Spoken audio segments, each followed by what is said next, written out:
Hello everyone, BPSC learning channel के इस video lecture में मैं आज आप लोगों को नोबेल प्राइज़ 2020 के फैक्ट्स के बारे में बताऊंगा और आशा करता हूं कि आप लोगों को ये लेक्चर ज़रूर पसंद आएगा। तो बने रहें इस वीडियो के अंत तक। और जिन्होंने अभी तक इस चैनल को सब्सक्राइब नहीं किया है तो प्लीज़ गाइज इस चैनल को सब्सक्राइब ज़रूर कर लें और वीडियो को ज़रूर लाइक करें और बेल आइकन भी दबाना ना भूलें ताकि वीडियो का इन्फॉर्मेशन आप लोगों तक आसानी से पहुंच जाए। तो चलिए अब शुरू करते हैं। तो दोस्तों देखते हैं पहले कि ये नोबेल पुरस्कार क्यों दिया जाता है और किन की याद में दिया जाता है। तो नोबेल पुरस्कार जो दिया जाता है वो अल्फ्रेड बर्नार्ड नोबेल के नाम पर दिया जाता है। वो उनका जन्म 1833 ईस्वी में स्टॉकहोम में हुआ था। स्टॉकहोम कहाँ पड़ता है? तो स्वीडन। तो वो स्वीडन के निवासी थे और वो फेमस किस चीज़ के लिए थे? तो उन्होंने डायनामाइट का आविष्कार किया था। डायनामाइट नाम के विस्फोटक का उन्होंने आविष्कार किया था। कब किया था? तो 1867 ईस्वी में किया था।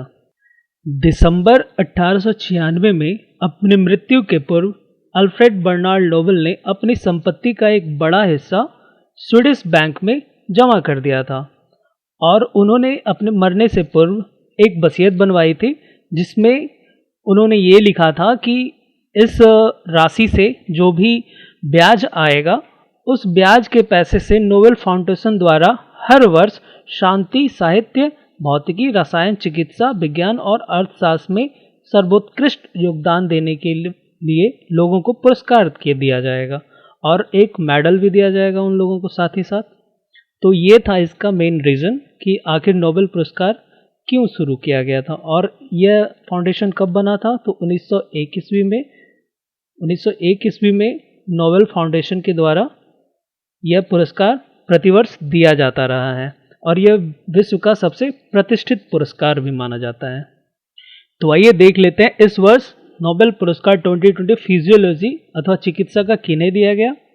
तो अमेरिका के वैज्ञानिक हैं हार्वे जे ऑल्टर और चार्ल्स एम राइस और ब्रिटेन के वैज्ञानिक हैं माइकल हर्डन। हेपेटाइटिस सी वायरस की खोज के लिए इन लोगों को यह पुरस्कार दिया गया है। इन तीनों वैज्ञानिकों के कार्य से रक्त जनित hepatitis that is blood born hepatitis के एक प्रमुख स्रोत को समझने में सहायता मिली है जिसे हेपेटाइटिस ए और हेपेटाइटिस बी वायरस भी नहीं समझ पाया था या समझा सकता था। हेपेटाइटिस सी को हम लोग देख लेते हैं। आखिर हेपेटाइटिस सी क्या है? तो यह यकृत यानी लीवर से संबंधित एक रोग है जो हेपेटाइटिस सी वायरस के कारण उत्पन्न होता है और इससे हेपेटाइटिस सी से लीवर कैंसर का एक प्रमुख कारण भी इसे माना जाता है। अब देख लेते हैं भौतिकी में नोबेल पुरस्कार। यह पुरस्कार इस वर्ष किस चीज के लिए दिया गया? तो यह पुरस्कार ब्लैक होल से संबंधित ज्ञान को आगे बढ़ाने के लिए इस वर्ष में दिया गया है। किन्हें दिया जाएगा? तो गेंजेल को और गेज को और पेनरोज को।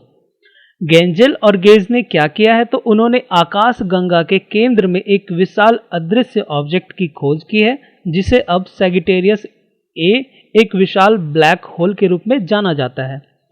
पेनरोज ने क्या बतलाया? तो उन्होंने कहा कि ब्लैक होल का निर्माण सापेक्षता के सामान्य सिद्धांत का सीधा परिणाम है। तो इसके लिए इन तीनों को ये भौतिकी का इस वर्ष का नोबेल पुरस्कार दिया जाएगा। तो देख लेते हैं सामान्य सिद्धांत सापेक्षता का क्या है। तो थ्योरी ऑफ रिलेटिविटी का मतलब है किसी भी वस्तु या प्राणी की गतिविधि को किसी अन्य वस्तु या प्राणी के सापेक्ष दृष्टि से देखना। ठीक है, आगे बढ़ते हैं। देख लेते हैं ब्लैक होल क्या है। तारों के टूटने के फलस्वरूप एक ब्लैक होल का निर्माण होता है और इसे ब्रह्मांड में एक ऐसे स्थान के रूप में जाना जाता है जहां पलायन वेग इतना सशक्त होता है कि प्रकाश भी इसमें ट्रैवल नहीं कर पाता है, पलायन नहीं कर पाता है। अब देख लेते हैं सैजिटेरियस ए के बारे में। तो सैजिटेरियस ए एक विशाल ब्लैक होल है। इसका भार सूर्य के भार से 4 मिलियन गुना अधिक है। इसे कैसे खोजा गया? तो इसकी तस्वीरों को इवेंट होराइजन दूरदर्शी परियोजना द्वारा लिया गया है। तो इवेंट होराइजन को समझने की कोशिश करते हैं कि क्या होता है ये। तो ये फिगर के हिसाब से आप लोगों को थोड़ा अंदाज लग जाएगा। ब्लैक होल जैसा कि जानते हैं कि ब्लैक होल कुछ भी उत्सर्जित या विकिरण नहीं करते हैं। यहाँ तक कि प्रकाश भी इसमें ट्रैवल नहीं कर पाता है, इसलिए उनकी तस्वीर खींचने का कोई माध्यम नहीं है। लेकिन इसकी सीमा, दैट मीन्स ये आउटर, इसकी सीमा के ठीक बाहर का क्षेत्र जिसे इवेंट होराइजन कहा जाता है, में भारी मात्रा में गैस, बादल और प्लाज्मा उपस्थित होते हैं और यह सभी प्रकार के विकिरण और यहाँ तक कि दृश्य प्रकाश का भी उत्सर्जन करते हैं। तो इस कारण से इसका ब्लैक होल के बारे में जानकारी लेने में इवेंट होराइजन का काफ़ी इम्पॉर्टेंट स्थान है। तो अब आगे बढ़ते हैं, देख लेते हैं अब नेक्स्ट। रसायन विज्ञान के क्षेत्र में इस वर्ष का नोबेल पुरस्कार किस चीज के लिए दिया गया? तो क्रिस्पर Cas9 जेनेटिक सीजर्स की खोज के लिए यह पुरस्कार इस साल दिया जाएगा for the development of method for genome editing. किन्हें दिया जाएगा? तो इमैनुअल शार्पेजी और जेनिफर डाउडना को। इन लोगों ने जीव, पौधों एवं सूक्ष्म जीवों के डीएनए को सटीकता से संपादित करने के लिए क्रिस्पर Cas9 उपकरण विकसित किया है। हम लोग देख लेते हैं कि Cas9 आखिर क्या है।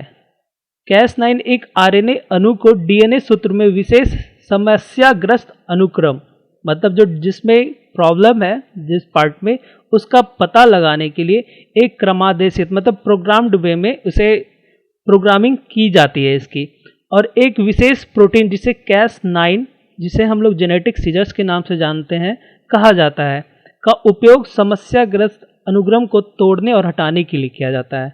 तो इन लोगों ने इसका आविष्कार किया है, जिस चीज़ के लिए इस बार इन लोगों को रसायन विज्ञान का नोबेल पुरस्कार दिया जा रहा है। अब देख लेते हैं क्रिस्पर, यह कैसे काम करता है। तो यह अनुवांशिक अनुक्रम में रोग समस्या के कारण वाले विशिष्ट क्षेत्र का पता लगाता है, उसे काटता है, देख सकते हैं आप यहाँ पर, उसे काटता है और एक नए सही अनुक्रम से उसे प्रतिस्थापित करता है, ये वाला क्षेत्र से प्रतिस्थापित करता है और समस्या को समाप्त करता है। तो इस प्रकार यह क्रिस्पर काम करता है, जिसका इस बार आविष्कार किया गया है इमैनुअल शार्पेजी और जेनिफर डाउडना के द्वारा। आगे बढ़ते हैं, नेक्स्ट देखते हैं अब साहित्य का नोबेल पुरस्कार किन्हें दिया गया है। तो यह अमेरिकी कवयित्री हैं लुइस ग्लुक, इन्हें 2020 का नोबेल साहित्य पुरस्कार दिया गया है। इससे पहले इन्होंने 1993 में पुलित्जर पुरस्कार और 2014 में राष्ट्रीय पुस्तक पुरस्कार भी जीता है। वह पिछले एक दशक में नोबेल साहित्य पुरस्कार जीतने वाली चौथी महिला भी हैं। आगे बढ़ते हैं, अब देख लेते हैं नोबेल का शांति पुरस्कार किन्हें दिया गया। तो यह पुरस्कार इस बार किसी व्यक्ति विशेष को ना देकर संयुक्त राष्ट्र के प्रोग्राम विश्व खाद्य कार्यक्रम वर्ल्ड फूड प्रोग्राम को दिया गया है। तो इसके बारे में थोड़ा जानते हैं। तो विश्व खाद्य प्रोग्राम की स्थापना 1961 ईस्वी में हुई थी और इसका मुख्यालय रोम में स्थित है। WFP को यह क्यों दिया गया? तो यह सम्मान भूख से लड़ने, संघर्ष प्रभावित क्षेत्रों में शांति स्थापित करने और युद्ध व संघर्ष में भूख को एक हथियार के रूप में प्रयोग किए जाने से रोकने के प्रयासों में एक प्रेरक शक्ति के रूप में कार्य करने के लिए WFP को यह इस वर्ष का नोबेल का शांति पुरस्कार दिया गया है। स्थापना के बाद से WFP 28वां संगठन है जिसे नोबेल का शांति पुरस्कार दिया गया है और यह 12वां मौका है जब संयुक्त राष्ट्र एवं इसकी किसी एजेंसी या इससे जुड़े किसी व्यक्ति को नोबेल शांति पुरस्कार प्रदान किया गया है। अगला देख लेते हैं 2020 का अर्थशास्त्र का नोबेल पुरस्कार। तो ये किसे दिया गया? तो पॉल और मिलग्रॉम और रॉबर्ट वी विल्सन को। ये दोनों अमेरिका के रहने वाले हैं। इन्होंने क्या किया है? तो इन्होंने ऑक्शन थ्योरी में सुधार और ऑक्शन करने के नए आविष्कार का इन लोगों ने आविष्कार किया है, इसलिए इन लोगों को इस वर्ष का अर्थशास्त्र का नोबेल पुरस्कार दिया गया है।